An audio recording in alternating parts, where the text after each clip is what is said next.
Welcome to the 7th ToKini Andy Kanji lesson.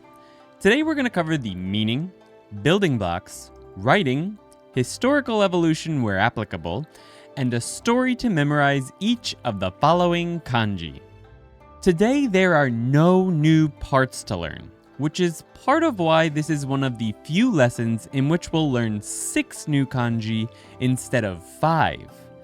By the way, stick around to the end of the lesson where we'll be doing a quick quiz to help everything stick. So let's get into it. Our first kanji for this lesson is one I quite like. It means I. Officially, the radical for I is I, but we can break it down further into a mouth enclosure and a couple of ones. There are 5 strokes in I, which follow exactly the order you'd expect. We draw the first 2 strokes of mouth, although we draw it taller than normal, 2 horizontal lines or ones inside west-east, then close it on the bottom. Historically, this character looked way more like an eye at times. During the Western Zhou dynasty, it looked exactly like the eye of Revali from Zelda Breath of the Wild. If you liked Breath of the Wild, be sure to like this video, because I have to say that. For our story, I went with a different character from a different fantasy world. It's a kanji-style eye of Sauron. When I first learned eye many years ago, I visualized it like an eye on its side. But I think I like this image better. Remember that it's a good idea to pause the video after each story and really try to imagine it, or to create a story of your own that will help you remember the kanji even better. Make sure the story contains the meaning and every single part in some way. Bringing us to our next character, which involves an eye. Look. Of course, looking requires an eye, so this kanji makes perfect sense. But as I'm sure you'll be thrilled to learn, the official radical of look is look, not eye. Because of course it is. But this is fair because look shows up in lots of other kanji. We can of course break this down into 2 distinct parts though.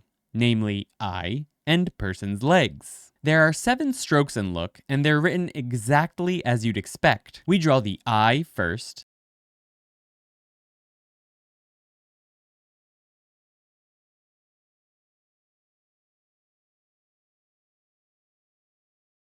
and then the person's legs below it, making sure that they're connected to the eye, like an eyeball walking around. Historically, the same pattern was followed. The I kanji at that time was on top of the person's legs radical at that time. Looking at these, I'm more convinced every single day that there were aliens roaming around in ancient China. Our story for look is, to go look at something, the eye of Sauron has to put on his sexy people legs. Not so scary now, are you, Sauron? Although a Sauron eye walking around on legs might be a bit terrifying to behold. Wait, didn't we learn this already? This is just a stylized version of I, right? No, sadly. This kanji means ear. It is, as you might have guessed, its own radical. But we can break it down into a bunch of ones and staff parts, if so inclined. We'll be thinking of this as a single part though. There are 6 strokes for ear compared to eye's 5 strokes. The lines extending out over each other line might give you a hint as to why that is. We start by following the first rule of writing. Horizontal lines come first, west to east.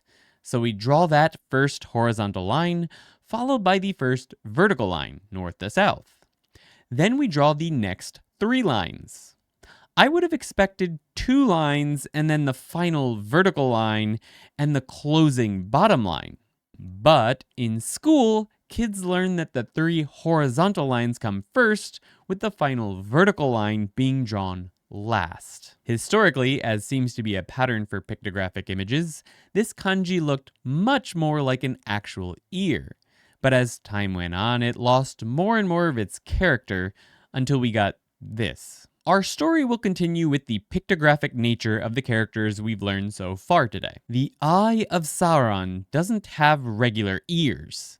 Instead, he pops out little ear appendages from the corners of his eye. Sauron just keeps getting less and less intimidating and more like a weird bug or something.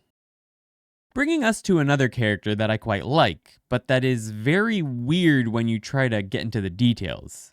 As a kanji on its own, it means stop, but it often shows up as a radical. It is its own radical, but when it's used as a radical in other kanji, it has nothing to do with the meaning stop. Instead, it means footprint when it's a radical in other kanji. We'll get there, I promise. We can break this kanji down further into the kanji for up and a staff. It has 4 strokes. The first 2 are written identical to up, with the vertical line first and the horizontal line, or flag, on the right written second. Before placing the ground beneath this kanji though, we first draw the staff on the left, which you may have noticed is a bit of a pattern. Usually the final line on the bottom of a kanji is written last. At least for the kanji we've done so far. It's a little odd to me that the left-hand staff isn't drawn first, but it is what it is. Historically, this kanji started out as a foot pictograph.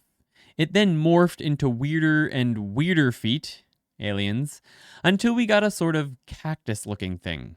Which of course you stop before running into, unless you want to have a very painful experience. This kanji gave me a challenge for a story. Because it was originally a pictograph and the parts up and staff didn't really give me much to work with, although we could say, "You shall not pass," aka stop, and imagine Gandalf raising his staff to the Balrog on the bridge over Khazad-dûm.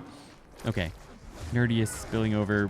We'll go with the picture I drew since it has some footprints. We've got our stoplight with sideways lights and a stop sign to the left of that, propped up on a wise man's staff. But the stop sign says, "Stop!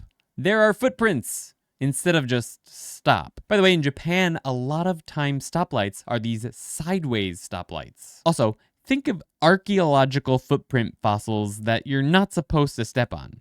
So you stop at this special stop sign which warns you to take care before stepping over the footprints. Or you could just go with the Gandalf story and footprints running off behind him on the bridge as everyone tries to escape. Fly, you fools! I might have to edit the kanji deck. If you're a Lord of the Rings fan, make sure to get subscribed just in case I ever change this channel into a Lord of the Rings fan channel. That could be fun. Which brings us to the actual kanji for foot. I'd love to tell you that the radical here is stop, but foot is its own radical. Of course it is. The parts of this kanji can be mouth and stop though. The kanji stop, when used in the ashi or foot radical position, or the nyo enclosure position, is usually written in this way, with the last 2 strokes being written more like a weird person with their leg extending out. You know, sticking out their foot to trip someone up. It has 7 strokes, none of which are too unexpected, besides the oddity of the position of the final 2 strokes in stop. We draw the mouth on top and close it up since nothing is drawn inside of it. We then draw stop with its normal order.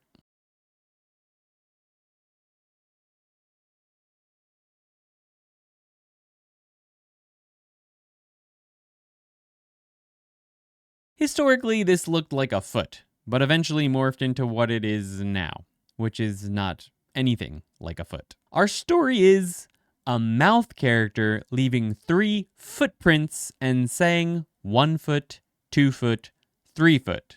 Footprints instead of stop, because when stop is used as a part in other kanji, it usually means footprint, like I talked about in the stop kanji section.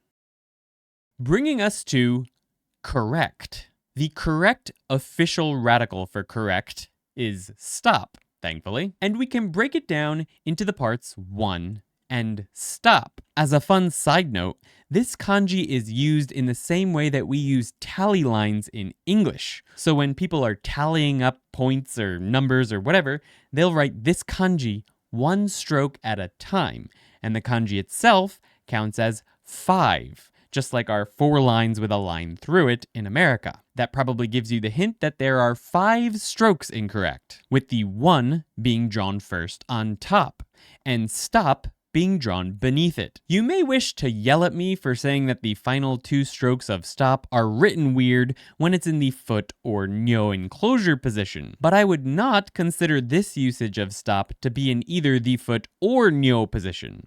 This is the main front and center position of the kanji, with a 1 crowning it. In that case, we can draw stop normally. But remember, it means footprint here. Historically, this kanji hasn't changed a whole lot, although the Yin dynasty seemed to be flirting with making this the same as the kanji for foot. The story we'll use for this is, in our special world, we do measurements of footprints with fluorescent worms. The correct length of 1 human footprint is 1 worm length. I think this will make sense to the Americans among you since we still use feet to measure things for some reason.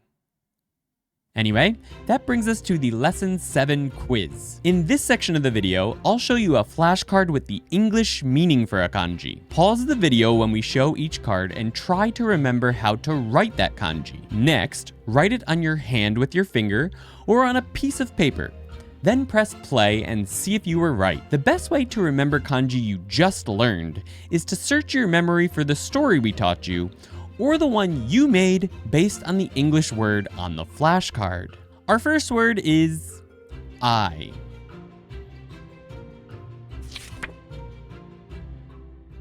Next is look.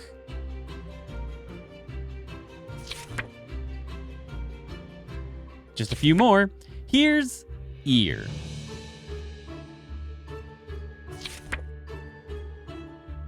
And then there's stop, or when a radical, footprint.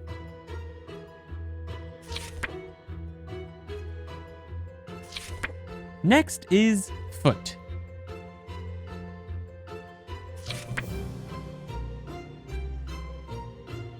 And finally, correct.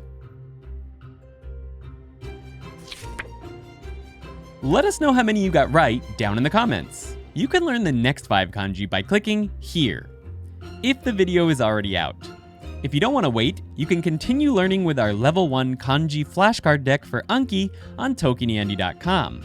We're also releasing kanji series videos early for all the members there, so check it out if you want a head start.